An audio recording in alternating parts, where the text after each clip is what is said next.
বন্ধুরা, আশা করছি তোমরা ভালোই আছো। আজকে আমি তোমাদের জন্য আর একটি নতুন ভিডিও নিয়ে এসেছি। এই ভিডিওতে আমি পেজ নাম্বার 405-এর অর্থাৎ রামপুরহাট হাই স্কুলের কোয়েশ্চেন নাম্বার 4 এর সমাধান আলোচনা করব। এটি হচ্ছে পার্ট 2 ভিডিও। এর আগের পার্ট 1 ভিডিওতে আমি কোয়েশ্চেন 1 থেকে কোয়েশ্চেন 3 এর বিস্তারিত সমাধান আলোচনা করেছি। তার লিঙ্ক তোমরা এই ভিডিও ডেসক্রিপশন বক্সে পেয়ে যাবে। যারা দেখোনি অবশ্যই এই ভিডিও ডেসক্রিপশন বক্সে চলে যাও, সেখানে পার্ট 1 ভিডিওর লিঙ্ক পেয়ে যাবে। এছাড়াও এর আগে যতগুলো পেজ আছে প্রত্যেকটা পেজের পার্ট 1 থেকে পার্ট 4 পর্যন্ত তোমরা ভিডিওর লিঙ্ক পেয়ে যাবে। তোমরা তোমাদের প্রয়োজন মতো সেখানে ক্লিক করে দেখে নিতে পারো।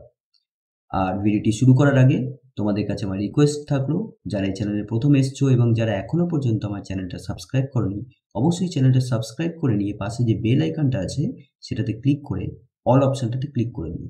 তাতে কি হবে, যখনই আমি নতুন ভিডিও আপলোড করব তার নোটিফিকেশন তোমরা পেয়ে যাবে। আর ভিডিওটি দেখার পর যদি মনে হয় ভিডিওটা ভালো হয়েছে, তাহলে ভিডিওটাতে লাইক করো এবং বন্ধুদের সাথে ভিডিওটা শেয়ারও করো। তাহলে চলো শুরু করি। প্রথম প্রশ্ন 4-1, চক্রবৃদ্ধি সুদের হার 5% হলে 800 টাকার 2 বছরের সুদ কত? তো দেখো, আমাদের এখানে সুদ বার করতে বলেছে। তো বন্ধুরা, সুদ এর অর্থ হলো সুদ আসল থেকে আসলকে বাদ দিতে হবে। চক্রবৃদ্ধি অঙ্কের ক্ষেত্রে সবসময়, চক্রবৃদ্ধি সুদের অঙ্কের ক্ষেত্রে সবসময় আমাদের আগে যেটা বেরোয় সেটা হয় সুদ আসল বেরোয়। এটাকে বলি সুদ আসল। তো অর্থাৎ সুদ আসল। সুদ আসলের সূত্র হচ্ছে P into 1 plus R/100 whole to the power T। এটা হচ্ছে T বছরের সুদ আসল।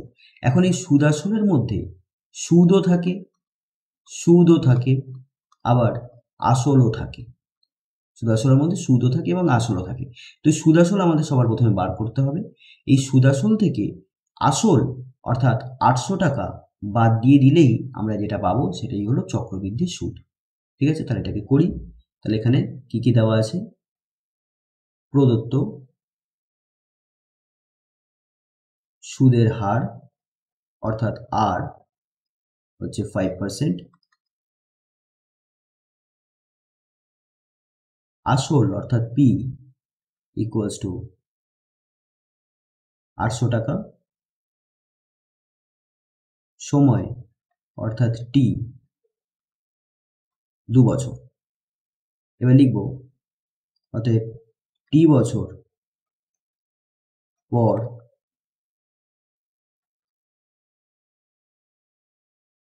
সুদ আসল হবে A ইকুয়ালস টু, প্রথমে সূত্রটা লিখবো, ঠিক আছে, P ইন্টু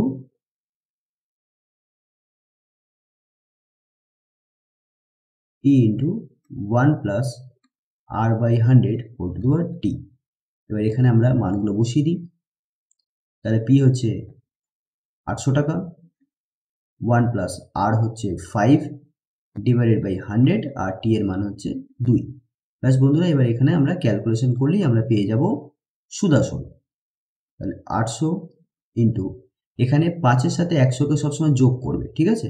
যেমন ধরো 2 প্লাস 3/5 এর মানেই হচ্ছে 2×3/5। তো এখানে আমরা কি করি, 5-এর সাথে আর 2 এখানে আমরা গুণ করি, তাই না? 5 আর 2 গুণ করি আর 3টাকে যোগ করি। তাহলে 5 দুগুণে 10 আর 3 যোগ করলে 13, 13/5। তাহলে আমরা এখানে সেই নিয়মটাই করছি। 1 প্লাস 5/100 মানেই হলো 1×5/100। তাহলে 1-এর সাথে 100কে গুণ করব আর তারপর 5 যোগ করব। তাহলে 1-এর সাথে 100কে গুণ করলে আমরা পাবো 100 পাবো, আর তার সাথে 5 যোগ করলে পাবো 105। তাহলে উপরে হবে 105, নিচে হবে 100, এটার হোল স্কোয়ার, এত টাকা। নেক্সট স্টেপে লিখব 800 ইন্টু 105 গুণ 105 ডিভাইডেড বাই 100 গুণ 100। এখানে দুটো জিরো কেটে গেল। এবার এই 8 4 দিয়ে কাটো, 4 দুগুণে 8, 4 25 100, 25 দিয়ে কাটো, ঠিক আছে, 5 দিয়ে কাটো, 5 5 25, 5 দুগুণে 10 1, আবার 5 দিয়ে কাটো, 2 1। এবার 21 ইন্টু 21 ইন্টু 2, অর্থাৎ 21 আর 21 গুণ করলে আমরা পাবো 441। 441 সাথে 2 গুণ করলে পাবো 482, 882 টাকা, 882 টাকা। তাহলে এটা হলো সুদ আসল। এবার এই 882 টাকার মধ্যে আসল কত টাকা আছে? 800 টাকা আছে। তাহলে বাকিটা অর্থাৎ 82 টাকাটা কি হবে? চক্রবৃদ্ধি সুদ হবে। এবার লিখবো অতএব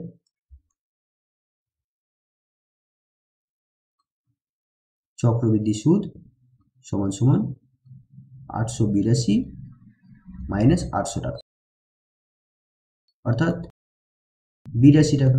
তাহলে এই প্রশ্নের উত্তর আমরা পেয়ে গেলাম। তো বন্ধুরা, এই অঙ্কটাকে আমি একটু অন্যভাবে তোমাদের দেখাচ্ছি। হ্যাঁ, অন্যভাবে। এটা শুধুমাত্র তোমরা এমসিকিউ বা ট্রু ফলস করতে গেলেই ব্যবহার করতে পারো, কিন্তু মানে যেহেতু তোমাদের মানে শর্টকাটে করতে হয় এই ধরনের অঙ্কগুলো, খুব বেশি ক্যালকুলেশন পরীক্ষায় দেখাতে হয় না, তো সেই জন্যই আমি এটাকে আলাদা করে তোমাদের দেখাচ্ছি। এইভাবেও তোমরা করতে পারো, তাহলেও তোমাদের কিন্তু নাম্বার পেয়ে যাবে। আসল যেটা দিয়েছে সেটা এখানে লিখবে, এটা হচ্ছে আসল, এইভাবে লিখবে। এবং এখানে সময়ের 2 বছর যেহেতু দিয়েছে, তাই এইভাবে আমরা দুটো দাগ কাটব। সময় যেহেতু 2 বছর দিয়েছে, 3 বছর দিলে 3টে দাগ কাটতাম। এবার সুদের হার 5%, আমরা এখানে লিখে নেব 5%। এবার কি করব, এই 800 টাকার 5% বার করব। 800 টাকার 5% বার করার অর্থ হলো সুদ কত টাকা সেটা বেরোবে। তাহলে 800 টাকার 5% মানে 800 গুণ 5/100, ঠিক আছে? পার্সেন্টেজের অর্থ ডিভাইডেড বাই 100 করতে হবে। 0 0 কেটে গেল, তাহলে কত হলো? 5 8 40, অর্থাৎ এখানে 40। একইভাবে এখানেও তো 40 আসবে। এবার যেহেতু চক্রবৃদ্ধি সুদ, তাহলে চক্রবৃদ্ধি সুদের ক্ষেত্রে প্রথম বছর, এটা 1 বছর পর যে সুদ, এটা হচ্ছে সুদের পরিমাণ, 1 বছর পর সুদের পরিমাণ। তো এই 1 বছর পর যে সুদের পরিমাণ হয়েছে, সেই সুদের উপরেও আবার সুদ হয়, সেটাই হচ্ছে তো চক্রবৃদ্ধি সুদ, তাই না? তো এই 40 টাকার উপর আবার 5% হারে আমরা সুদ নেব, তাহলে সেটা কত হবে? 40 ইন্টু 5/100, 0 0 কেটে গেল, 5 দুগুণে 10, 2 2 দুগুণে 4, অর্থাৎ 2। তাহলে এখানে ক টাকা হলো? 2 টাকা। এবার বন্ধুরা, এই 40 টাকা আর এই 2 টাকা, এটা হচ্ছে প্রথম বছরের সুদ, এটা হচ্ছে দ্বিতীয় বছরের সরল সুদ, আর এটা দ্বিতীয় বছরের শেষে প্রথম বছরে যে সুদ হয়েছিল তার উপরে আবার সুদ, অর্থাৎ এই সুদটার জন্যই এই ধরনের সুদকে আমরা বলে থাকি চক্রবৃদ্ধি সুদ, অর্থাৎ সুদের উপর সুদ নেওয়া হচ্ছে, সুদের উপর সুদ নেওয়া হচ্ছে, এই জন্যই এই ধরনের সুদ হয় চক্রবৃদ্ধি সুদ। তো এখানে মোট চক্রবৃদ্ধি সুদ হচ্ছে এই টাকাটা, 40 প্লাস 40 প্লাস 2। তাহলে এবার লিখবো অতএব চক্রবৃদ্ধি সুদ সমান সমান 40 প্লাস 40 প্লাস 2, অর্থাৎ 82 টাকা। এখন বন্ধুরা, যদি এখানে পরীক্ষায় প্রশ্নটা একটু পাল্টে দিত, যদি বলতো যে সরল সুদ আর চক্রবৃদ্ধি সুদের পার্থক্য কত, তাহলে তোমাকে বলতে হতো এই 2 টাকা, ঠিক আছে? এটা হচ্ছে সরল সুদ, এটাও সরল সুদ, তাহলে 2 বছরের সরল সুদ হচ্ছে 40 প্লাস 40, 80 টাকা, আর চক্রবৃদ্ধি সুদ হচ্ছে 82 টাকা। তাহলে পার্থক্য বার করতে বলা হচ্ছে, তাহলে 82 থেকে আমরা 80 বাদ দেবো, 2 টাকা। কিন্তু আমরা এত সব ক্যালকুলেশন করবো না, এইখানে যে টাকাটা পাবো সেটাই হচ্ছে তোমার পার্থক্য, চক্রবৃদ্ধি সুদ এবং সরল সুদের পার্থক্য। তাহলে 82 টাকা, মানে এই ক্ষেত্রে 82 টাকা। আর যদি পার্থক্য চাইতো, তাহলে সেক্ষেত্রে উত্তর হতো 2 টাকা। তো যাই হোক, তোমরা নিশ্চয়ই বুঝতে পেরেছো অঙ্কটা কিভাবে করতে হলো।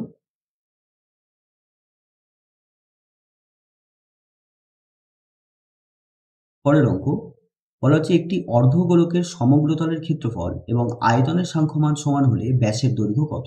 তো বন্ধুরা, এই অঙ্কের উত্তর কিন্তু তোমাদের বইতে ভুল দেওয়া হয়েছে, তো অঙ্কটা আমি এখানে সঠিক করে দিচ্ছি। দেখো, অঙ্কটা কিন্তু খুব ভালো করে তোমাদের মনোযোগ সহকারে পড়তে হবে, কারণ এই অঙ্কতে সামান্য একটু চেঞ্জ করে দিলেই অঙ্কটা কিন্তু তোমাদের ভুল হয়ে যাওয়ার সম্ভাবনা থাকবে।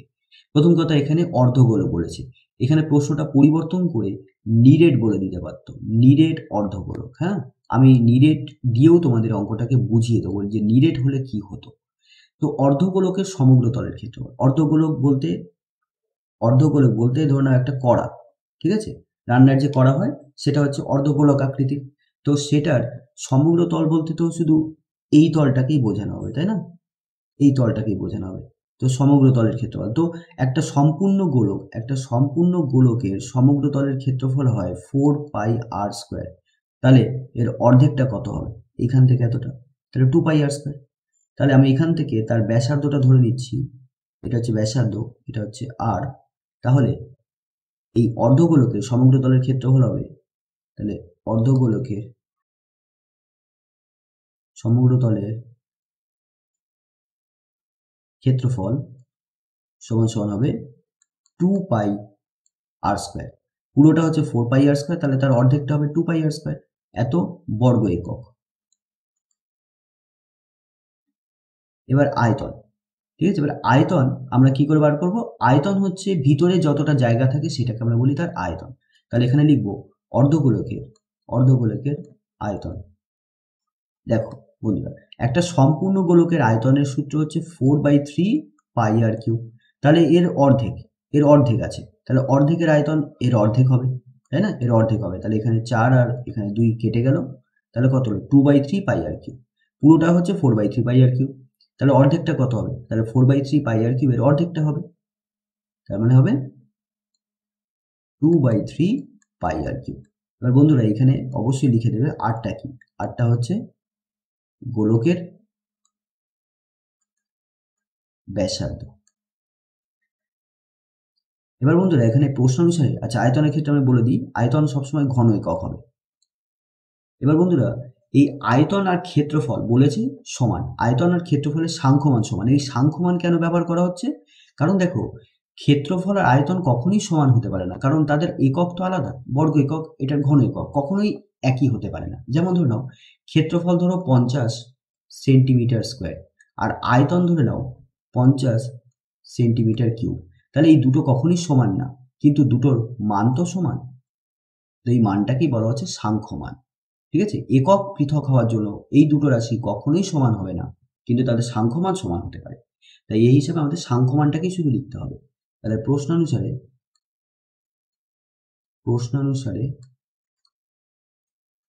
2/3 পাই আর কিউব সমান সমান 2 পাই আর স্কোয়ার, অর্থাৎ আয়তন এবং ক্ষেত্রফলের সাংখ্যমান সমান।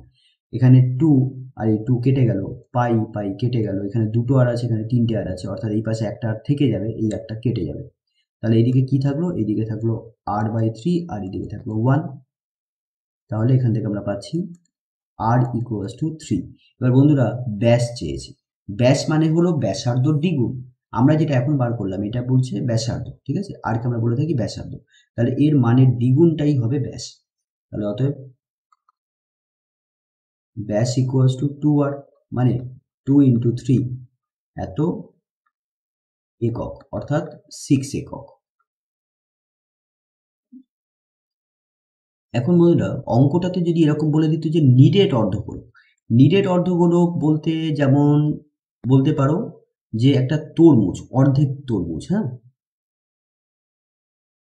এরকম একটু অর্ধেক তরমুজ, এটা পুরোটা নিডেড। আর শুধু যদি অর্ধগোলক বলে তার মানে হচ্ছে বাটি, বাটির ভিতরটা কি হয়? খালি হয়, ফাঁকা হয়। আর তরমুজ কি হয়? পুরোটা ভরাট হয়। তো তরমুজে এই উপরের তলটা আমরা একটা অতিরিক্ত তল পাবো, ঠিক আছে। এই তলটার ক্ষেত্রফল হয় 2 পাই আর স্কোয়ার। আর উপরের তলটা যেহেতু বৃত্তাকার এবং বৃত্তের ক্ষেত্রফল আমরা সবাই জানি, বৃত্তের ক্ষেত্রফল হয় পাই আর স্কোয়ার। তাহলে সমগ্র তলের ক্ষেত্রফল কত হলো? 3 পাই আর স্কোয়ার হলো। দুটো পাই আর স্কোয়ার, এখানে একটা পাই আর স্কোয়ার, তাহলে কত? 3টে পাই আর স্কোয়ার। আর আটটা কি? আটটা হচ্ছে ব্যাসার্ধ, এখান থেকে এতটা, তাই না? এটা হচ্ছে ব্যাসার্ধ। তাহলে এবার যদি নিডেড হতো তাহলে সমগ্র তলের ক্ষেত্রফল হতো 3 পাই আর স্কোয়ার। আর আয়তন একই থাকতো, আয়তন 2/3 পাই আর কিউব। তাহলে এখানে পাই পাই কেটে যেত, এখানে আর স্কোয়ার কেটে যেত, তাহলে এখানে থাকছে 2r/3 আর এখানে থাকছে 3। তাহলে এখানে আমরা কোনাকুনি যদি গুণ করি তাহলে 2r = 9, তাহলে r = 9/2। এবার এটা আমরা পেলাম ব্যাসার্ধ, ঠিক আছে, কিন্তু আমাদের ব্যাস বার করতে দিয়েছে, তাহলে ব্যাস কি হবে? 2r। তাহলে 2r = হবে 2 × 9/2, 2 কেটে যাবে, হবে কত? 9। তাহলে এত একক।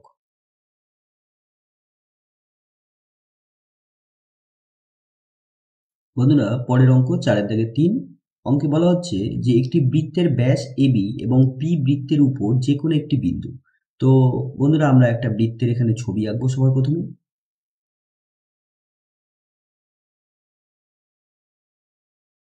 ধরে নেওয়া যাক এরকম একটি বৃত্ত আছে। এখন এই বৃত্তের ব্যাস হচ্ছে AB, তাহলে আমরা ব্যাস অঙ্কন করব। এখন এই বৃত্তের যে ব্যাস সেটা হচ্ছে AB। ব্যাস মানে হচ্ছে এমন একটা রেখাংশ যেটা বৃত্তের কেন্দ্র দিয়ে অতিক্রম করে, ঠিক আছে। তো এই বৃত্তের কেন্দ্রটা এখানে কিছু বলেনি, তাই আমাদের এখানে আলাদা করে ধরার কোনো দরকার নেই। তোমরা ধরতেও পারো এটা হচ্ছে বৃত্তের কেন্দ্র O, যাই হোক আমরা এখানে ধরছি না। তো AB হচ্ছে বৃত্তের ব্যাস, এবং পি বৃত্তের উপর যে কোনো একটি বিন্দু। বৃত্তের উপর বলতে বোঝাচ্ছে এই যে বৃত্তের এই অংশটা, এটাকে বলি বৃত্তের পরিধি। তো বৃত্তের এই পরিধির উপর বা বৃত্তের অংশের উপর একটি বিন্দু পি আছে। তো ধরে নাও পি বিন্দুটা এইখানে আছে, এটা যে কোনো একটা বিন্দু। এবার পিএবি অর্থাৎ এ কোণটার মান 30 ডিগ্রি। তাহলে পি আর এ যুক্ত করব আর পি আর বি যুক্ত করব। তাহলে এবার যুক্ত করে দাও। তাহলে আমরা যুক্ত করে দিলাম। তাহলে এখানে পিএবি এই যে কোণটা আমরা পেলাম, এই কোণটার মান বলে দিয়েছে 30 ডিগ্রি। আমরা এটা যুক্ত কেন করছি দেখো, তার কারণ এখানে আবার চেয়েছে পিবিএ এই কোণটার মান আমাদের বার করতে হবে। খুব সহজ অঙ্ক। দেখো বন্ধুরা, তোমাদের একটা উপপাদ্য আছে তোমাদের পাঠ্য বইতে। সেই উপপাদ্যে বলা হচ্ছে যে বৃত্তের ব্যাসের দুই প্রান্তবিন্দু দিয়ে বৃত্তের উপর যদি কোনো বিন্দুতে আমরা যদি কোনো কোণ অঙ্কন করি, যেমন এই বৃত্তের প্রান্তবিন্দু বলতে এ বিন্দু আর বি বিন্দু, এখান দিয়ে বৃত্তের পরিধির উপর যে কোনো বিন্দুকে যদি আমরা যুক্ত করি, যেমন আমি আলাদা করে পাশে দেখাচ্ছি, এরকম আমি বৃত্তের ব্যাস অঙ্কন করলাম। এখন এই দুই বিন্দু দিয়ে আমি যদি এখানে একটা বিন্দু নিই, তাহলে এটাকে যদি যুক্ত করি, তাহলে এই কোণটার মান হবে 90 ডিগ্রি। আবার এখানে আরেকটা বিন্দু নিই, এটা যুক্ত করি আর এটা যুক্ত করি, এই দুই প্রান্ত বিন্দু দিয়ে যুক্ত করবো, তাহলে এখানে যে কোণটা তৈরি হবে এটার মান 90 ডিগ্রি। এরকম যত খুশি পয়েন্ট নিতে পারি, নিয়ে এরকমভাবে যদি যুক্ত করি, প্রত্যেকটা কোণের মান হবে 90 ডিগ্রি। অর্থাৎ এখানে যে পিতে যে কোণটা তৈরি হয়েছে এই কোণটার মান 90 ডিগ্রি এবং এই কোণটাকে বলা হয় অর্ধবৃত্তস্থ কোণ। ঠিক আছে, অর্ধবৃত্তস্থ কোণ। তাহলে এবার লিখবো, তাহলে দেখো এটা যদি 90 ডিগ্রি হয়, এটা তো 30 ডিগ্রি বলে দিয়েছে। এবার একটা ত্রিভুজে তিনটে কোণের সমষ্টি কত হয়? তিনটে কোণের সমষ্টি হয় 180 ডিগ্রি, তার মধ্যে একটা কোণ 90 ডিগ্রি, তাহলে বাকি দুটো কোণ মিলে 90 ডিগ্রি হবে। তার মধ্যে একটা কোণ আবার 30 ডিগ্রি, তাহলে অবশিষ্ট কোণটা অবশ্যই 60 ডিগ্রি হতে হবে, তাই তো? তাহলে আমরা উত্তরটা পেয়ে গেলাম 60 ডিগ্রি। এবার আমরা এটাকে করব, দেখব যেহেতু এবি হলো বৃত্তের ব্যাস এবং পি বৃত্তের উপর অবস্থিত যে কোনো একটি বিন্দু, অতএব অ্যাঙ্গেল এপিবি হলো অ্যাঙ্গেল এপিবি, এটাকে পরিষ্কার করে লিখে দিচ্ছি,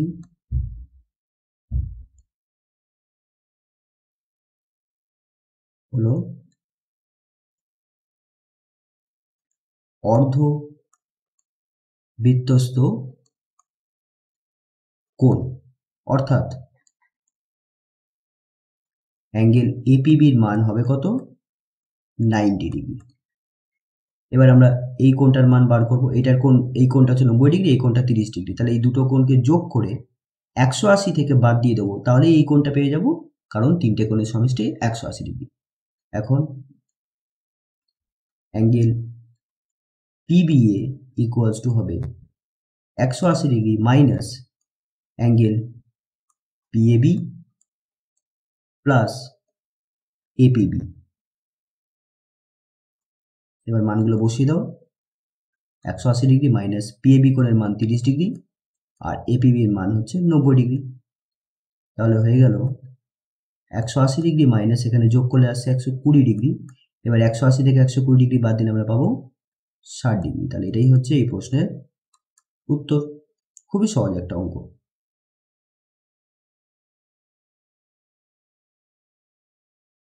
বন্ধুরা, পরের অঙ্ক 4 বলা হচ্ছে 5x² + 13x + k = 0 দ্বিঘাত সমীকরণের বীজদ্বয় একটি অপরটির অনন্যকের সমান হলে k এর মান নির্ণয় করো।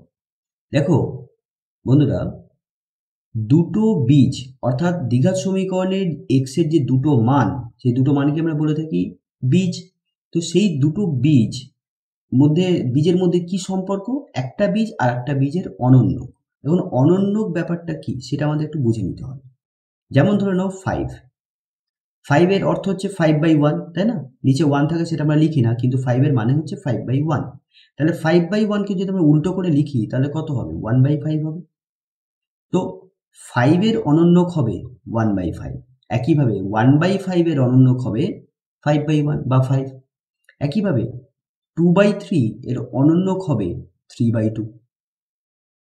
আশা করছি তোমাদের বোঝাতে পেরেছি। অনন্যক মানে উল্টো, লব আর হরকে আমরা পাল্টাপাল্টি করে লিখব। এবার বন্ধুরা একটা বিশেষ মিল আছে, দেখো তো। 2/3 এর অনন্যক কি? 3/2। এখন 2/3 এর অনন্যক 3/2 বা 3/2 এর অনন্যক 2/3। এখন এই দুটো সংখ্যা যারা পরস্পর অনন্যক তাদেরকে যদি আমরা গুণ করি কত পাবো? 1 পাবো। এরকম ভাবে 5 এর অনন্যক 1/5, তাহলে 1/5 আর 5 কে যদি গুণ করি কত পাবো? 1 পাবো। তার মানে সবসময় দুটো পরস্পর অনন্যক সংখ্যার গুণফল কত হয়? 1 হয়। দুটো পরস্পর অনন্যক সংখ্যার গুণফল হয় 1। তাহলে এখানে এই দ্বিঘাত সমীকরণে দুটো বীজ যদি পরস্পর অনন্যক হয় তাহলে সেই বীজ দুটোর গুণফল কত হবে? 1 হবে। ঠিক আছে, তাহলে সেটা আগে আমরা লিখব। তাহলে লিখব যেহেতু বীজ দুটি পরস্পর অনন্য, অতএব বীজ দুটির গুণফল কত হবে? 1 হবে, তাই না? দুটো সংখ্যা যদি পরস্পর অনন্যক হয় তাহলে তাদের গুণফল 1 হবে, যেমনটা এখানে তোমাদের দেখালাম। এবার বন্ধুরা কোনো দ্বিঘাত সমীকরণে দুটো বীজের গুণফলের একটা সূত্র আছে, এটা তোমরা মনে রাখবে। এর আগে আমি অনেকবার এই ধরনের অঙ্ক করিয়েছি, মানে গুণফল ব্যবহার করে আমরা অনেক ধরনের অঙ্ক করেছি। ঠিক আছে, তো এখানে আমরা আবার অঙ্কটা মানে এখানে সূত্রটা লিখে দিচ্ছি, তোমরা অবশ্যই মুখস্থ করবে। যে বীজ দুটোর গুণফল, তো বীজ দুটো যে কোনো দ্বিঘাত সমীকরণ হতে পারে, যে কোনো দ্বিঘাত সমীকরণের দুটো বীজের গুণফলের সূত্র হচ্ছে x বর্জিত পদ ডিভাইডেড বাই x স্কোয়ারের সহগ। এটাই হচ্ছে দুটো বীজের গুণফলের সূত্র। আর এইখানে এক্ষেত্রে এই অঙ্কটার ক্ষেত্রে যার মান হচ্ছে 1, কেন বলে দিয়েছে বীজ দুটো পরস্পর অনন্য, তাহলে তাদের গুণফল কত হবে? 1 তো আমরা লিখলাম। এবার বীজ দুটো গুণফলের সূত্রটা আমরা এখানে লিখলাম, তাহলে সেই সূত্রটা ইকুয়ালস টু কত হবে? 1। এবার আমরা এখানে মানটা বসিয়ে দেবো। দেখো x বর্জিত পদ মানে এই যে দ্বিঘাত সমীকরণটা দেখতে পাচ্ছি, এই দ্বিঘাত সমীকরণের বাঁদিকে x নেই এমন পদ কোনটা? k। তাহলে এই kটাকেই বলবো আমরা x বর্জিত পদ, অর্থাৎ x ছাড়া পদ। এখানে কোনো x নেই, তাই এটাই হচ্ছে x বর্জিত পদ ডিভাইডেড বাই x স্কোয়ারের সহগ। x স্কোয়ারের সহগের অর্থ হচ্ছে x স্কোয়ারের পাশে যে সংখ্যাটা আছে সেটা কি? সহগ বলতে তার পাশের সংখ্যাটাকে আমাকে লিখতে হবে। তাহলে x স্কোয়ারের পাশে কি আছে? 5 আছে, অর্থাৎ x স্কোয়ারের সহগ হবে 5 ইকুয়ালস টু এখানে 1। এবার আর গুণ করো, তাহলে তুমি কত পাবে? k equals to 5। তাহলে আমরা উত্তর পেয়ে গেলাম। এখানে আমাদের k এর মান চেয়েছে, তাহলে এটাই হচ্ছে উত্তর 5।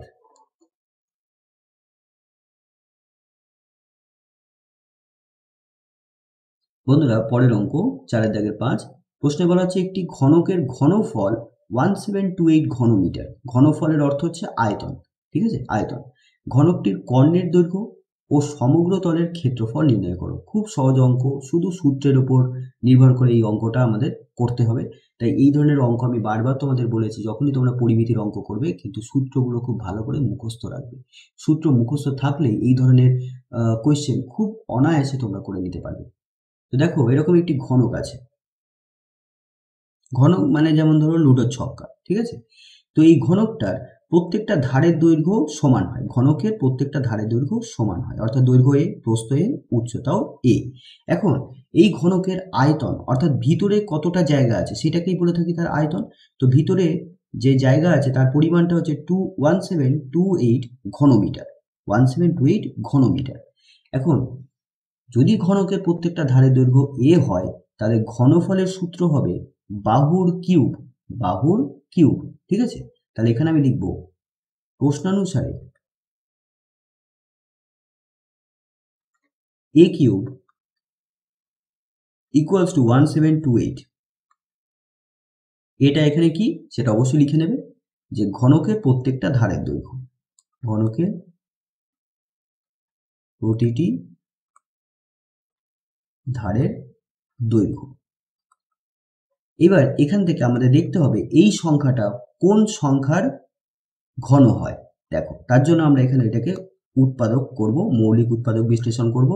অর্থাৎ 2 দিয়ে প্রথমে ভাগ করব, 8 দুগুণে 16, 1 থাকে 6 দুগুণে 12, 4 দুগুণে 8। আবার 2 দিয়ে ভাগ করব, 2 দিয়ে 4, 3, 2। আবার 2 দিয়ে ভাগ করা যাবে কারণ জোড় সংখ্যা, তাহলে 2 আর 16। আবার 2 দিয়ে ভাগ করা যাবে, 1, 0, 8। 2 দিয়ে আবার ভাগ করো, 5, 4, 2 দিয়ে 27, 3 দিয়ে 9, 3 দিয়ে 3। তাহলে কটা 2? 1, 2, 3, 4, 5, 6। অর্থাৎ 6টা 2কে 3টে 3 দিয়ে গুণ করলে আমরা কত পাবো? 1728।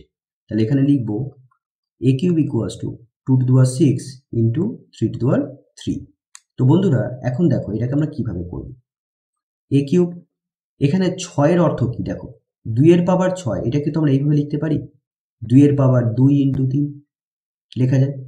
তাহলে এইটাকে আমরা এইভাবে লিখব। দেখো লেখা যায়, তার কারণ 2 এর পাওয়ার 2 এর হোল কিউব মানে হলো 2 এর পাওয়ার 2 এর হোল কিউবের মানেই হলো 2 এর পাওয়ার 6। তাহলে 2 এর পাওয়ার 6 ইন্টু 3 এর পাওয়ার 3, এটাকে আমরা এইভাবে লিখবো 2 এর পাওয়ার 2 ইন্টু 3 এর পাওয়ার 3। এটা কেন করলাম? কারণ এদিকেও 3 আছে, এদিকেও 3 আছে, তাহলে দুদিকে যদি পাওয়ার যদি সমান হয় তখন আমরা লিখতে পারি a সমান সমান এই সংখ্যাটা। ঠিক আছে, এটাই হচ্ছে সূচকের একটা নিয়ম। তো সেই নিয়মটাই আমরা এখানে প্রয়োগ করছি। সূচকের নিয়ম বলছে যে যদি a two the power m equals to b two the power m হয়, তবে a ইকুয়ালস টু b হবে। তো দেখো এখানে দুদিকে পাওয়ার যদি সমান হয় তাহলে এই দুটো সংখ্যা অবশ্যই সমান হতে হবে। তাহলে এখানকার পাওয়ার যদি 3, এখানকার পাওয়ার যদি 3 হয়, তবেই তো আমি বলতে পারবো যে এর মানটা এই সংখ্যার সমান। তো এখানে এই পাওয়ারটা 6 দেখতে পাচ্ছি, এই পাওয়ারটা 3 দেখতে পাচ্ছি, এই পাওয়ারটা 3 দেখতে পাচ্ছি। যেহেতু বাঁদিকের পাওয়ারটা 3, তাই ডান দিকের সংখ্যার পাওয়ারও আমাকে 3 রাখতে হবে। তো 3 রাখার উপায় হচ্ছে এই 6টাকে আমরা করে দেবো স্কোয়ার করে দেবো, মানে 2 এর পাওয়ার 2 করে তার হোল কিউব করে দেবো। তাহলেও কি হয়ে যাবে? 2 এর পাওয়ার 6 হয়ে যাবে। ঠিক আছে, এবার আমরা এখান থেকে লিখবো অতএব a ইকুয়ালস টু 2 এর পাওয়ার 2 ইন্টু 3। তাহলে কত পেলাম? a ইকুয়ালস টু 4 ইন্টু 3 মানে 12। ঠিক আছে, 2 এর স্কোয়ার মানে 4। তাহলে এর মানটা পেয়ে গেলাম 12 মিটার। এবার বন্ধুরা আমাদের কর্ণের দৈর্ঘ্য বার করতে বলেছে। তো কর্ণ বলতে বোঝায় এটা যদি কোনো ঘনক হয়, তাহলে কোনো একটা কৌণিক বিন্দু থেকে ঠিক তার বিপরীত দিকের নিচের কৌণিক বিন্দু পর্যন্ত, আমি উপরে কৌণিক বিন্দু নিয়েছি, তো এইভাবে যে যুক্ত করলাম এইটাকে আমরা বলি ঘনকের কর্ণ। তো এই কর্ণের দৈর্ঘ্যের সূত্র আছে একটা, ঠিক আছে, তো সেই সূত্রটা তোমরা অবশ্যই মনে রাখবে। তো কর্ণের দৈর্ঘ্য সূত্র হয় বাহু অর্থাৎ a রুট 3 এত একক। এবার এর মানটা আমরা এখানে বসিয়ে দিই, 12 আর রুট 3 এখানে আছে, তাহলে এত মিটার। তাহলে এটা হচ্ছে একটা আনসার। আর কি চেয়েছে? সমগ্র তলের ক্ষেত্রফল।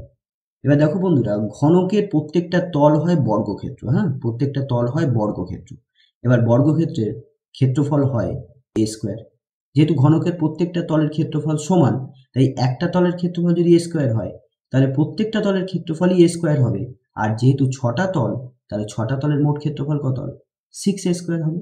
তাহলে সমগ্র তলের ক্ষেত্রফলের সূত্র হলো 6a স্কোয়ার। সমগ্র তলের ক্ষেত্রফল 6a স্কোয়ার এত বর্গ একক। এবার আমরা মানটা বসিয়ে দেবো, 6 ইন্টু এর মান হচ্ছে 12 স্কোয়ার। এবার এখানে লিখবো বর্গ মিটার। ঠিক আছে, কারণ এর মানটা যখনই 12 বসিয়ে দিচ্ছি তখন এককটা মিটার লিখবো, আর ক্ষেত্রফল যেহেতু তাই বর্গ।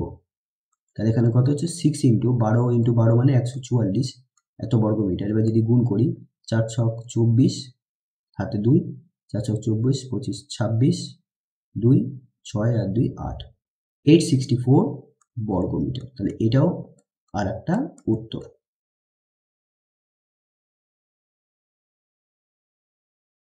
বন্ধুরা পরের অঙ্ক 4-এর দাগের 6, অঙ্কটা খুবই একটা সহজ অঙ্ক। বলছে একটি নিরেট গোলকের বক্রতলের ক্ষেত্রফল s এবং আয়তন v হলে s কিউব বাই v স্কোয়ারের মান কত? খুবই সহজ। দেখো একটা গোলকের, একটা নিরেট গোলক,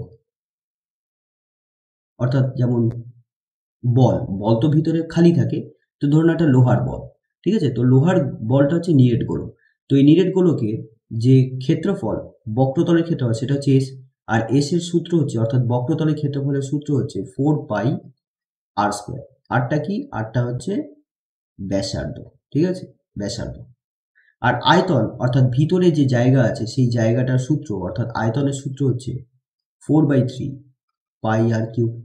এবার এস এর মান জানো, ভি এর মান জানো, ব্যাস এবার এখানে বসিয়ে দাও, তাহলেই পেয়ে যাবে এস কিউব বাই ভি স্কোয়ারের মান। তাহলে লিখবো S equals to 4 pi R square, ঠিক আছে? আরটা কি? আরটা হচ্ছে গোলকের ব্যাসার্ধ। এবার এখানে যেহেতু এস কিউব আছে, তাহলে দুদিকটাকে কিউব করে দাও, হ্যাঁ, দুদিকটাকে কিউব করে দাও। তাহলে এখানে কত হবে? 4 এর কিউব হবে, পাই এর কিউব হবে, আর আর স্কোয়ারের কিউব হবে। এটাই হচ্ছে সূচকের নিয়ম। সূচকের নিয়ম বলছে যে এ বি মানে এ টু দি পাওয়ার এম, এটাকে পরিষ্কার করে লিখি আমি, a to the power m b to the power n তার হোল পাওয়ার যদি এক্স হয়, তাহলে এটাকে আমরা এইভাবে লিখবো এর power m x into b এর পাওয়ার এন এক্স, অর্থাৎ পাওয়ারের সাথে পাওয়ার গুণ হবে, পাওয়ারের সাথে পাওয়ার গুণ হবে। এখানে পাওয়ার আছে 4 এর পাওয়ার 1, তাহলে 1 এর সাথে 3 কে গুণ করলে আমরা 3 পাবো। এখানে পাই এর পাওয়ার কিছু নেই মানে 1 আছে, তাহলে 1 এর সাথে 3 কে গুণ করলে 3 পাবো।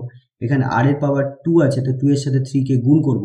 তো আপাতত এরকমভাবে রেখেছি, পরের স্টেপে গুণ করে দেবো 3 দুগুণে 6, তোমরা একেবারেও লিখতে পারো 3 দুগুণে 6।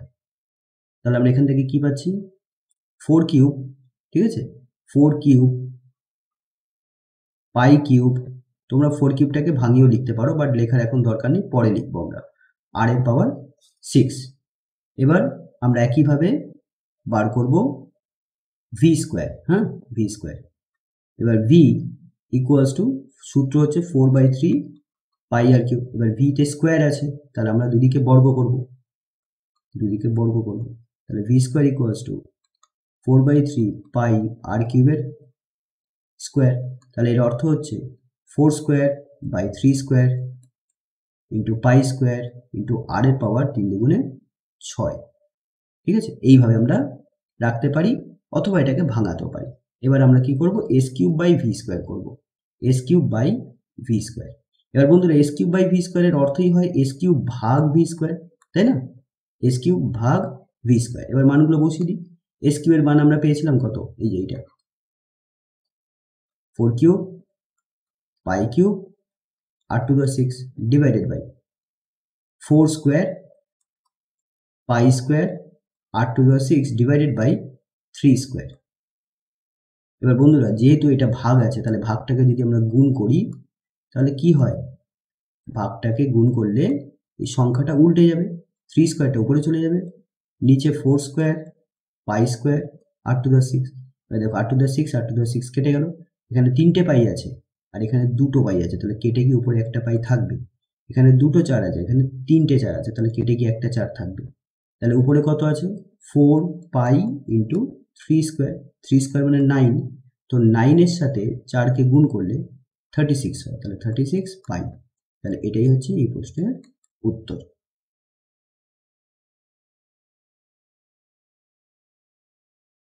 বন্ধুরা পরের অঙ্ক 4 দাগের 7, অঙ্কটা অনুপাত সমানুপাত থেকে দেওয়া হয়েছে। খুবই সহজ একটা অঙ্ক। আমাদের এখানে এক্স আর ওয়াই এর অনুপাত বার করতে হবে। এখানে এই সম্পর্কটা দেওয়া হয়েছে। দেখো অনুপাতের অর্থ কি? ভাগ করতে হবে, তাই না? তাহলে আমরা এখানে সবার প্রথমে লিখবো 3x plus 5y divided by 7x minus 4y equals to 7/4। এবার তোমরা কি করবে? শুধুমাত্র কোনাকুনি গুণ করবে, হ্যাঁ, আড়াআড়ি গুণ করবে। তো এদিকে 7 আছে, 7x আছে, এদিকে 7 আছে, তাহলে 7 দিয়ে আমি এই পুরো সংখ্যাটাকে যখন গুণ করব, তখন সেখানে 7 সাথে 49x হয়, আর এখানে 4 দিয়ে যখন এখানে গুণ করব, তখন 3 4 12x হয়। যেহেতু এই সংখ্যাটা ছোট হচ্ছে, তাই এটাকে পরে গুণ করব, আগে 7-এর সাথে গুণটা করব। তাহলে 7 ইন্টু 7x মাইনাস 4y, তোমরা যেটা খুশি আগে গুণ করতে পারো, ঠিক আছে? আমি তোমাদের যেটা শেখাচ্ছি, তোমরা যদি সেটা বুঝতে পারো তো অবশ্যই তোমরা এইভাবে করবে, তাহলে দেখবে যে সিলি মিস্টেক্সগুলো হয় সেগুলো আর হবে না। তাহলে এবার সাথে সাথে গুণ করো, কত হচ্ছে 49x মাইনাস সাথের সাথে 4y গুণ করলে 28y equals to 4 3 12 12x R 4 5 20 plus 20y। এবার যেহেতু x ইস টু y আমাদের বার করতে হবে, x ইস টু y মানে x বাই y। এবার x বাই y, ঠিক আছে, এটা কি করে আসবে? যেমন ধরে নাও তোমার কাছে কোনো একটা মান আছে 2x ইকুয়ালস টু 3y, তাহলে এখানে x বাই y কি করে পাবে? তাহলে এই রাশিটাকে y দিয়ে ভাগ করে দেবে, এই রাশিটাকে y দিয়ে ভাগ করে দেবে, তাহলে এই পেয়ে যাবে x বাই y, তাই না? y y কেটে যাবে, তাহলে এখানে কি পাবে x বাই y। এবার এই দুইটাকে এ পাশে নিয়ে চলে আসো, ব্যাস হয়ে গেল 3/2। এরকম ভাবে, তার মানে কি আমাকে x এর রাশিকে বাঁ দিকে রাখতে হবে, y এর রাশিকে ডান দিকে রাখতে হবে, তারপরে আমরা y দিয়ে ভাগ করে দেবো প্রত্যেকটা সংখ্যা। তোমরা এখনো করতে পারো, ঠিক আছে, তোমরা এখনো করতে পারো। এখানে 49x by y minus 28y by y 12x by x plus 20y by, sorry আমি এখানে একটু ভুল করলাম, প্রত্যেকটা সংখ্যাকে তো y দিয়ে ভাগ করতে হবে, তাহলে y দিয়ে ভাগ করতে হবে প্রত্যেকটা সংখ্যা, ঠিক আছে, যেহেতু x বাই y আমাদের বার করতে বলেছে। এবার দেখো এখানে y y কেটে গেল, এখানে y y কেটে গেল। এবার আমরা তাহলে এখানে কি পাচ্ছি 49 into X by Y minus 28, আর এখানে 12 into X by Y plus 20। এবার তোমরা যেহেতু এক্স বাই ওয়াই এখানেও আছে এখানেও আছে, তাহলে একদিকে নিয়ে চলে আসো, 49 X by Y minus 12 into X by Y equals to 20 plus 28। এবার দেখো কি হচ্ছে, 49টা এক্স বাই ওয়াই থেকে 12টা এক্স বাই ওয়াই বাদ দিয়ে দিচ্ছি। 49টা এক্স ওয়াই থেকে 12টা এক্স ওয়াই বাদ দিলে তাহলে কত হবে 37টা এক্স ওয়াই, তাহলে 37টা x by Y equals to এখানে হচ্ছে 48। এবার 37টা পাশে নিয়ে চলে আসো, তাহলে কত পাবে X by Y equals to 48/37, পেয়ে গেলাম আনসার, ঠিক আছে। তাহলে এক্স ইস টু ওয়াই কত 48:37। আমি যেভাবে করলাম এভাবে না করে তোমরা কিন্তু এভাবেও করতে পারো, দেখে নাও, দেখিয়ে দিচ্ছি। এখানে 49x ছিল, তাহলে এই x এর রাশিটাকে তুমি এইদিকে নিয়ে চলে আসো, আর এদিকে y আছে 20y, আর এই y রাশিটাকে এইদিকে নিয়ে চলে আসো, ঠিক আছে, এইভাবেও করা যায়, আমি দেখিয়ে দিচ্ছি। তোমরা যে কোনো একভাবে করতে পারো, অঙ্ক তো তাই অনেক রকমভাবে নিয়মে করা যায়।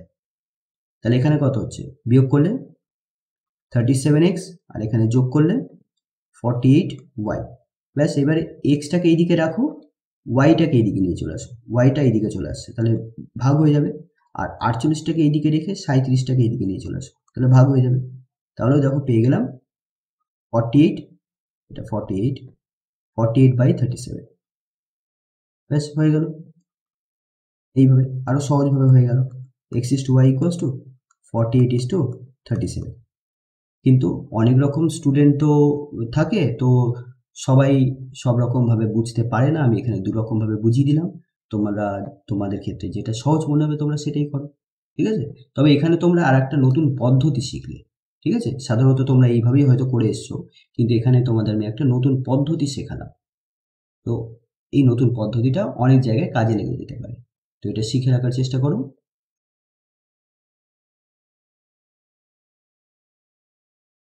পরের অঙ্ক 4 দাগের 8, এটা করণী থেকে দেওয়া হয়েছে, বলছে x equals to 2 plus root 3 হলে প্রমাণ করো যে x² minus 4x plus 1 equals to 0। অঙ্কটা খুবই সহজ অঙ্ক বন্ধু। দেখো কি করব, আমাদের যেটা দিয়েছে সেটাকে প্রথমে লিখে নিই, এরপর আমরা কি করব, এই দুইটাকে এপাশে নিয়ে চলে আসবো, হ্যাঁ, দুইটাকে এপাশে নিয়ে চলে আসবো আর রুট 3টাকে এদিকে রাখবো। এবার দেখো এখানে যেটা আমাদের প্রমাণ করতে বলেছে যে এটার মান 0, এখানে কি আছে x² আছে না, x² আছে, তাহলে এখানে x² আনবো কি করে, বর্গ করলে তবেই তো আসবে x², তাই আমরা এটাকে দুদিকে বর্গ করব, দুদিকে বর্গ করব, লিখবো বর্গ করি। এবার দেখো বর্গ করলে আমরা কি পাচ্ছি, এবার এটা a মাইনাস বি হোল স্কয়ারের সূত্র পড়ছে, তাই না, a মাইনাস বি হোল স্কয়ারের সূত্র হয় a square minus 2ab plus B square. তাহলে এখানে x এর কাজ করছে a আর 2 এর কাজ করছে b, তাহলে আমরা লিখবো a square minus 2 into a into b plus B square, আর রুট 3 স্কোয়ারের অর্থ হয় 3, তাই তো? আমরা অনেকবার দেখেছি এই জিনিসগুলো। √3 স্কোয়ারের অর্থ হচ্ছে দুবার √3 গুণ করতে হবে। এর অর্থ হচ্ছে √9, 3 3 9, 9 এর বর্গমূল কত হয়? 3 হয়। অর্থাৎ √3 স্কোয়ার আমরা কত পেলাম? 3 পেলাম, তাই এখানে 3 লিখলাম। এবার নেক্সট স্টেপে আমি সব সংখ্যাগুলোকে ডান দিকে রাখবো, অর্থাৎ 3টা যে এদিকে আছে না, এদিক থেকে ডান দিকে নিয়ে চলে যাবো, তবেই তো ডান দিকে মানে ডান দিক থেকে বাঁ দিকে নিয়ে যাবো, তবেই তো ডান দিকে 0 হবে, তাই না? তাহলে এখানে কত হচ্ছে? এক্স স্কোয়ার, এখানে 2 দ্বিগুণে কত হচ্ছে? 4, তাহলে 4x, আর এখানে হচ্ছে 4 আর 3টা পাশে চলে আসলে মাইনাস হবে, ইকুয়ালস টু 0। এবার আমরা এখানে কি দেখতে পাচ্ছি? এক্স স্কোয়ার মাইনাস 4x, 4 থেকে 3 বাদ দিলে 1 হয়, তাহলে +1 ইকুয়ালস টু 0। এটা আমাদের প্রমাণ হয়ে গেল। প্রমাণিত। খুবই সহজ একটা অঙ্ক ছিল।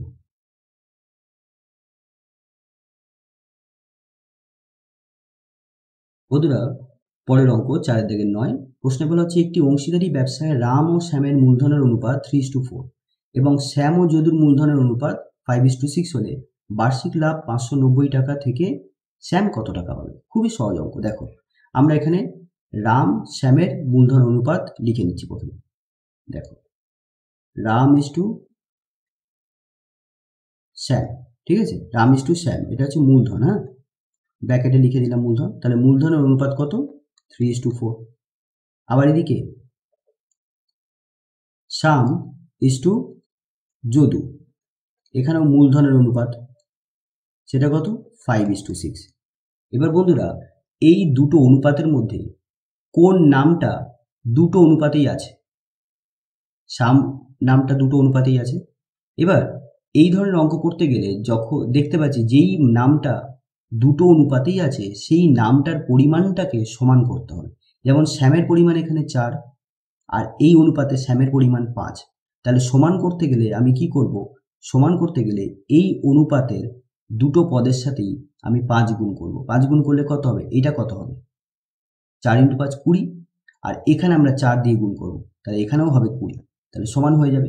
অর্থাৎ 4 আর 5-এর লসাগু, এখানে শ্যামের পরিমাণ 4, এখানে শ্যামের পরিমাণ 5, তো এই 4 আর 5-এর লসাগু করবে। হ্যাঁ, লসাগু, তাহলে লসাগু কত হয়? 20।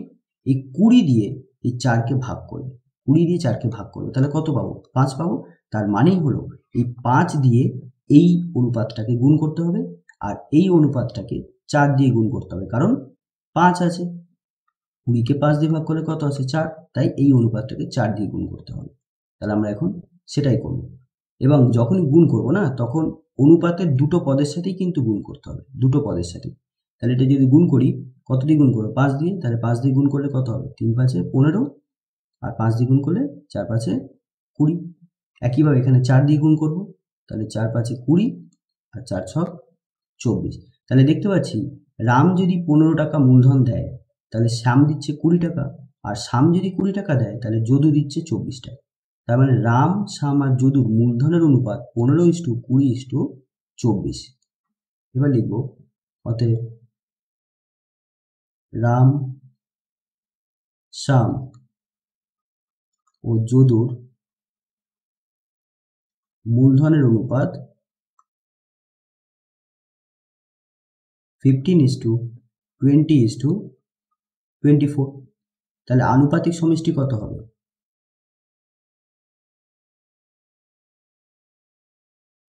আনুপাতিক সমষ্টি 15 + 20 + 24। তাহলে আমরা যদি যোগ করি তাহলে কত পাবো? 59। এবার বন্ধুরা, আমাদের শ্যামের লাভের পরিমাণটা আমাদের বার করতে বলেছে। তা শ্যামের ভাগটা কত? শ্যামের ভাগটা হচ্ছে 20, তাই না? শ্যামের ভাগটা হচ্ছে 20, কত টাকার মধ্যে? 59 টাকার মধ্যে। তাহলে এবার লিখবো, অতএব 590 টাকার মধ্যে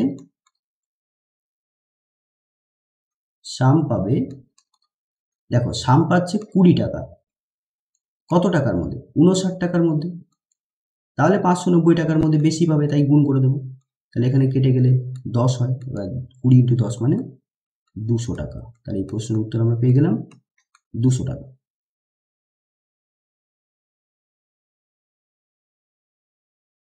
বন্ধুরা, পরের অঙ্ক 4 থেকে 10। এই অঙ্কটা খুবই গুরুত্বপূর্ণ একটা অঙ্ক। এই ধরনের অঙ্ক পরীক্ষায় প্রায় সময়ই দিয়ে থাকে, তাই তোমাদের পরীক্ষার জন্য এই অঙ্কটা খুব গুরুত্বপূর্ণ। মাধ্যমিকে এই ধরনের অঙ্ক একটা ধরে নাও আসবে, তো সুতরাং খুব ভালো করে এই অঙ্কটা প্র্যাকটিস করবে। বা এই ধরনের অঙ্ক প্র্যাকটিস করবে। তো প্রশ্নে বলা হচ্ছে একটি বৃত্তের ব্যাসার্ধের দৈর্ঘ্য 13 সেন্টিমিটার। তো আমরা একটা বৃত্ত আঁকি প্রথমে। তো আমরা একটা বৃত্ত অঙ্কন করলাম। এবার এই বৃত্তের ব্যাসার্ধের দৈর্ঘ্য 13 সেন্টিমিটার। আচ্ছা, তাহলে এটা হচ্ছে বৃত্তের কেন্দ্র। তাহলে এইখান থেকে একটা ব্যাসার্ধ অঙ্কন করব। ঠিক আছে, এটা হচ্ছে বৃত্তের ব্যাসার্ধ, যেটার পরিমাপটা বলে দিয়েছে 13 সেন্টিমিটার। বৃত্তের একটি জ্যায়ের দৈর্ঘ্য 10 সেন্টিমিটার। তাহলে আমি ধরে নিচ্ছি এইখান থেকে এতটা, এটা হচ্ছে বৃত্তের জ্যা, এটা হচ্ছে 10 সেন্টিমিটার। বৃত্তের কেন্দ্র থেকে জ্যায়ের দূরত্ব নির্ণয় করো। এবার বৃত্তের কেন্দ্র এইটা, তো এইখান থেকে জ্যায়ের দূরত্ব বলতে লম্ব দূরত্ব, অর্থাৎ কেন্দ্র থেকে জ্যায়ের উপর একটা লম্ব টানতে হবে। তো এই লম্ব দূরত্বটা, বৃত্তের কেন্দ্র ধরে নাও ও, তো এই দূরত্বটা ধরে নাও ওডি, তাহলে এইটা আমাদের বার করতে হবে। আর এই জ্যাটার দৈর্ঘ্য, জ্যাটাকে ধরে নাও এবি। তো এই এবির দৈর্ঘ্য দিয়ে দিয়েছে 10 সেন্টিমিটার। ঠিক আছে, তাহলে এখানে এবি কত? এবি হচ্ছে 10 সেন্টিমিটার। ঠিক আছে, এবি 10 সেন্টিমিটার। ওবিটা কি দেখতে পাচ্ছি? ওবিটা হচ্ছে ব্যাসার্ধ 13 সেন্টিমিটার। ওডিটা হচ্ছে দূরত্ব, যেটা আমাদের নির্ণয় করতে হবে।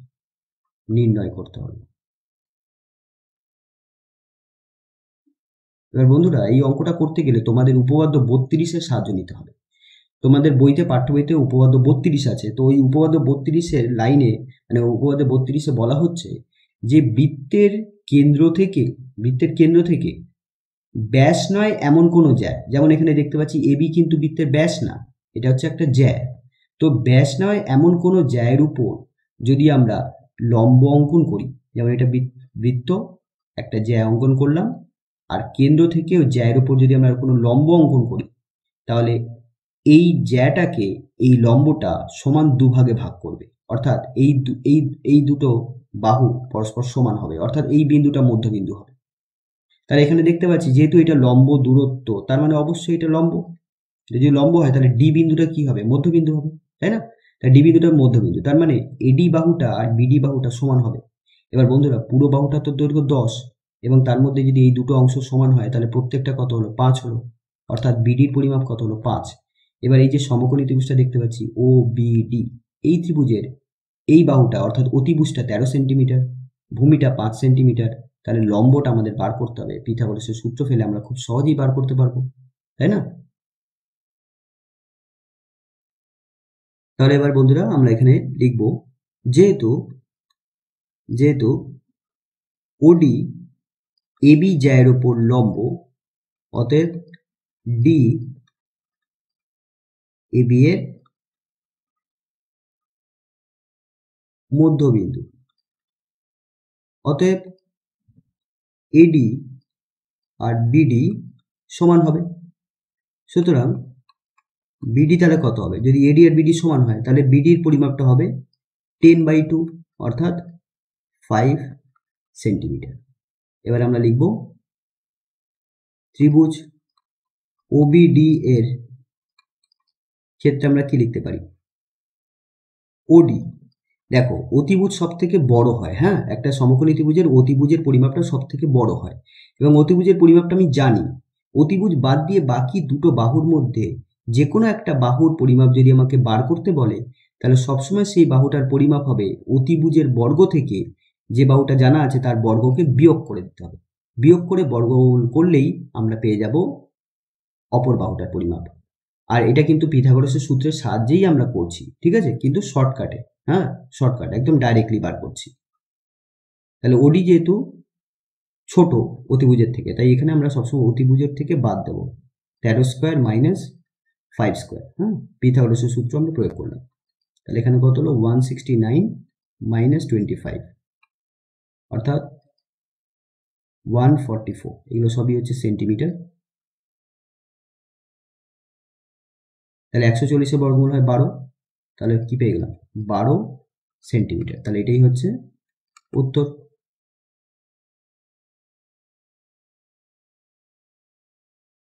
বন্ধুরা, পরের অঙ্ক 4-11 অঙ্কটা খুবই ভালো একটা অঙ্ক।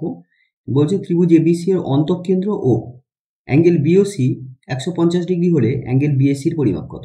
তো বন্ধুরা আমি তোমাদের একটু প্রথমে বলে দিই অন্তঃকেন্দ্রটা কি।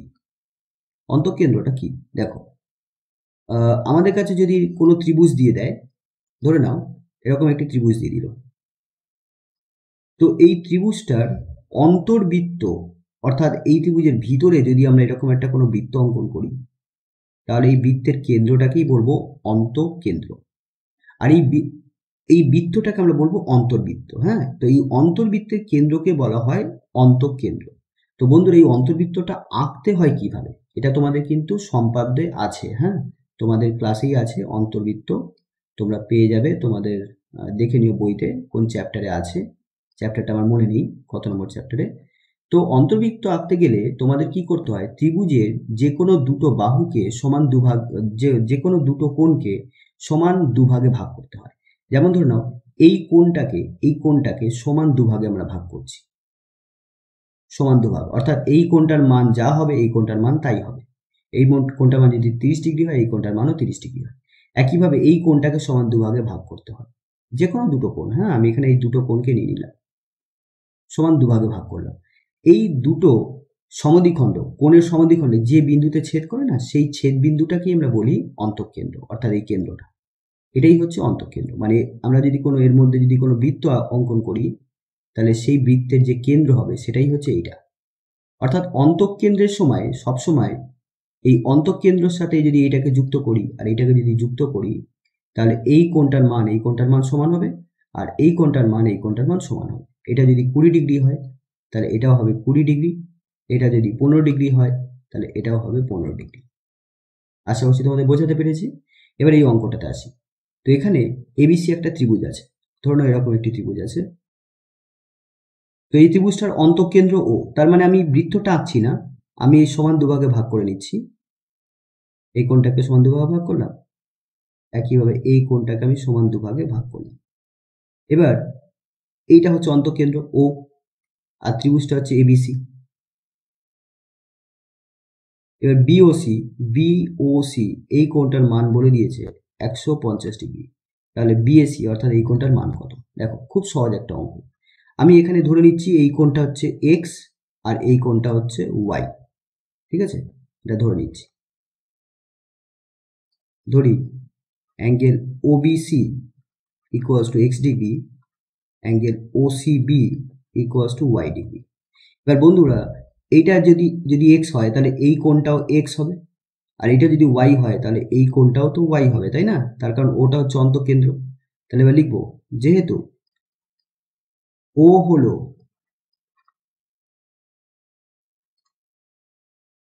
অন্তঃকেন্দ্র,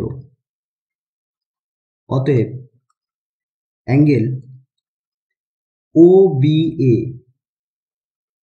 এই কোণটা আর ও বি সি এই কোণটা, এই দুটো কোণের মান সমান এক্স ডিগ্রি হবে, এবং ও সি বি এই কোণটা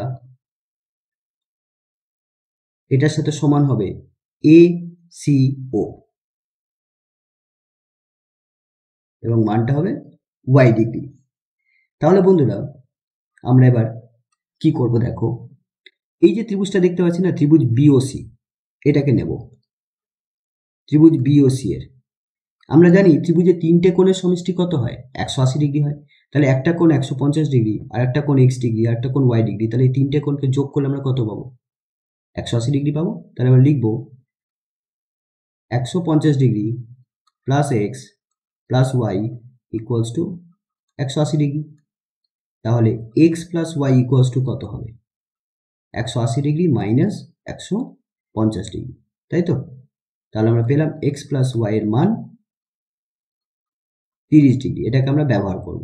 এবার দেখো বন্ধুরা, এক্স প্লাস ওয়াই তো পেয়ে গেলাম। এবার আমরা অ্যাঙ্গেল এ বার করব। ঠিক আছে, অ্যাঙ্গেল এ দেখো, অ্যাঙ্গেল এ অর্থাৎ বিএসি, এটাকে কি করে বার করব? 180 ডিগ্রি। দেখো এই কোণটার মান আমি কি করব, দেখো লিখতে পারি। দেখো আর একভাবে দেখাচ্ছি, আমি এটাকে এইভাবে না লিখে আমি একটু সহজভাবে লেখার চেষ্টা করি তোমাদের। দেখো ত্রিভুজ এবিসি এর তিনটে কোণের সমষ্টি বা যোগফল কত হবে? 180 ডিগ্রি হবে। তাহলে এবার এই ত্রিভুজ এবিসি এর তিনটে কোণ কি কি হচ্ছে, একটা বিএসি, একটা এবিসি আর একটা এসিবি। তাহলে লিখব বিএসি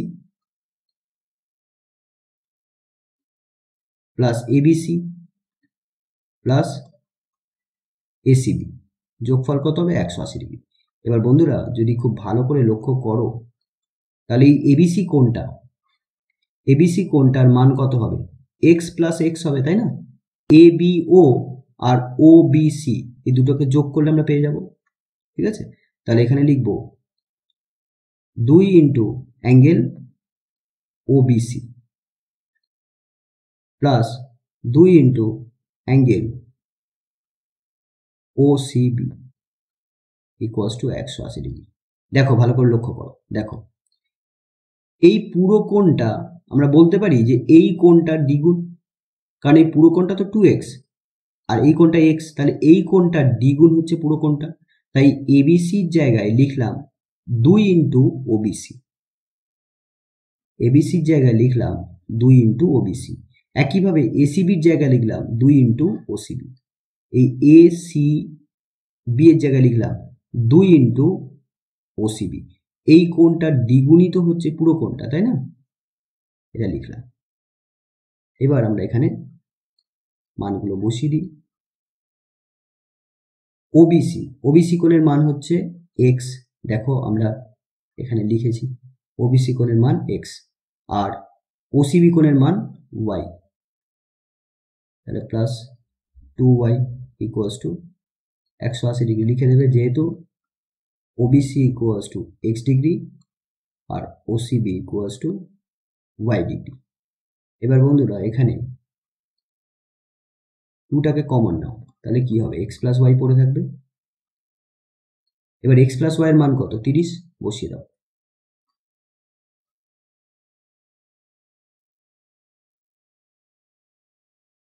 তাহলে এখান থেকে কি পাচ্ছ, বিএসি প্লাস 30 দুগুণে 60 ডিগ্রি ইকুয়ালস টু 180 ডিগ্রি।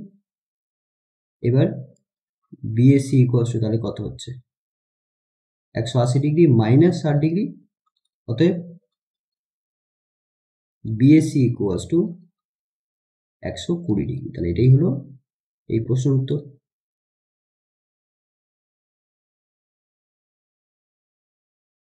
বন্ধুরা পরের অঙ্ক, এটা ভেদ থেকে দেওয়া হয়েছে, অঙ্কে বলা হচ্ছে অঙ্কটা হচ্ছে 4 দাগের 12। অঙ্কে বলা হচ্ছে এক্স স্কোয়ার ওয়াই জেড এর সাথে সরলভেদে পরিবর্তিত হচ্ছে, ওয়াই স্কোয়ার জেড এক্স এর সাথে সরলভেদে পরিবর্তিত হচ্ছে এবং জেড স্কোয়ার এক্স ওয়াই এর সাথে সরলভেদে পরিবর্তিত হচ্ছে। তিনটে এখানে ভেদ সম্পর্ক দিয়েছে। তো এই তিনটে ভেদ সম্পর্ক থেকে আমরা তিনটে ধ্রুবক পাবো। সেই ধ্রুবক তিনটের আমাদের গুণফল দেখাতে বলেছে 1, ঠিক আছে? তাহলে সেটা করি, খুব সহজ একটা অঙ্ক। তাহলে এক্স স্কোয়ার ভেদ দিয়েছে ওয়াই জেড। এবার বন্ধুরা যখনই আমি এই ডান দিকের রাশির সাথে যখন কোনো ধ্রুবক দিয়ে গুণ করব তখনই এই ভেদ চিহ্নটা উঠে যাবে আর উঠে গিয়ে ইকুয়ালস টু হয়ে যাবে। তো এখানে যে ভেদ ধ্রুবকটা আমি গুণ করছি সেটা ধরো নাও k1, তো k1 ইন্টু ওয়াই জেড, ঠিক আছে? k1টা এখানে ভেদ ধ্রুবক। তো এখানে ভেদ ধ্রুবক তিনটের গুণফল বার করতে বলেছে বা দেখাতে বলেছে 1। তাহলে এখানে ভেদ ধ্রুবকটাকে আমরা বার করে নিই, প্রতিটা সম্পর্ক থেকে আমরা ভেদ ধ্রুবকটা বার করব আর তারপর গুণ করে দেবো। তাই এখানে ভেদ ধ্রুবকটা বার করছি। তাহলে এক্স স্কোয়ার ওয়াই জেড পাশে নিয়ে চলে আসো, তাহলে ওয়াই জেড ইকুয়ালস টু কি বেরোলো, k1। তাহলে প্রথম ভেদ ধ্রুবকটা আমি মান পেয়ে গেলাম X square by Y Z. এইভাবে দ্বিতীয় সম্পর্কটা থেকে আমরা ভেদ ধ্রুবক বার করব। তাহলে এখানে আমরা লিখব Y square equals to k2 into Z X. এবার জেড এক্সটা পাশে নিয়ে চলে আসবো, তাহলে পাবো Y square by Z X equals to k2। তাহলে এটা আর একটা ভেদ ধ্রুবক। একইভাবে জেড স্কোয়ার ভেদ এক্স ওয়াই, তাহলে এখানে লিখবো Z square equals to k3 X Y. তাহলে কি পাচ্ছি, Z square by X Y equals to k3, ঠিক আছে? আর অবশ্যই এখানে লিখে দেবে লাস্টে k1 k2 k3, এগুলো কি অশূন্য ভেদ ধ্রুবক। এবার বন্ধুরা আমরা গুণ করব, k1 k2 k3, এটাকে গুণ করছি। তাহলে এবার k1 এর মান কত এখানে বসিয়ে দাও, x² বাই yz গুণ k2 এর মান y² by zx R k3 এর মান z² বাই xy। তো বন্ধুরা উপরে হচ্ছে x² আছে, y² আছে, z² আছে, নিচে দেখো এখানে একটা x এখানে একটা x, দুটো x কে যদি আমরা গুণ করি না কি হবে, x² হবে। কেন হবে, কারণ এখানে x এর পাওয়ার 1 আছে, এখানে x এর পাওয়ার 1 আছে, গুণের সময় পাওয়ার আর পাওয়ারগুলো যোগ হয়ে যায়, ঠিক আছে। তাহলে কত হলো 1 + 1 মানে 2, তাহলে x² হলো। একইভাবে এখানে y আছে, এখানে একটা y আছে, তাহলে গুণ আছে, তাহলে পাওয়ারগুলো যোগ হয়ে যাবে, তাহলে y² হবে, আর এখানে z² হবে, তাহলে কেটে গেল, কত আসলো 1, তাহলে প্রমাণিত। খুবই সহজ একটা অঙ্ক, কিন্তু খুব গুরুত্বপূর্ণ একটা অঙ্ক, পরীক্ষা এই ধরনের অঙ্ক কিন্তু প্রায় সময় দিয়ে থাকে।